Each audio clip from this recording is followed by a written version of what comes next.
Treasure തുടങ്ങുന്ന സമയത്ത് sir പറഞ്ഞിട്ടുണ്ടേനു ഇപ്പോൾ ഉള്ള നിങ്ങളെല്ലാവരും മരിക്കും, എന്നിട്ട് പുതിയൊരു നിങ്ങളുണ്ടാവും, ഒരു നമ്മൾ പറയില്ലേ ഒരു 2.0 പുതിയ വേർഷൻ, ഏതാണ്ട് അതുപോലെയാണ്. ഈ ചെറിയ പ്രായത്തിൽ തന്നെ ഒരുപാട് സ്വപ്നങ്ങൾ നഷ്ടപ്പെട്ടു പോയ, എല്ലാത്തിനോടും പേടിയുള്ള, ഇരുട്ട് പേടി, വെള്ളം പേടി, ഹൈറ്റ് പേടി, പേടികളുടെ ഒരു കൂമ്പാരായിരുന്നു ഞാൻ.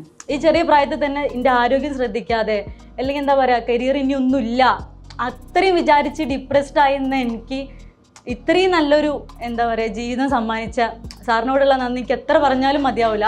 അപ്പോൾ ഞാനിങ്ങനെ ആലോചിക്കും, സാർ എന്തിനാ അതിന് ട്രഷർ എന്ന് പേരിട്ടെന്ന് ഞാൻ ആലോചിക്കും. കാരണം മലയാളത്തിൽ നിധി എന്നാണല്ലോ. പക്ഷേ ഈ 6 മാസം ഈ കോഴ്സിൻ്റെ ഒരു പരിസമാപ്തിയിൽ നിൽക്കുമ്പോൾ എനിക്ക് മനസ്സിലായി ഇതിനേക്കാളും വലിയ നിധി ഈ ലോകത്ത് ഇനി കിട്ടാനൊന്നുമില്ല. അത്രയും അടിപൊളിയാണ്. അതിക്ക് എങ്ങനെ പറഞ്ഞു തരാമെന്നൊന്നും അറിയില്ല.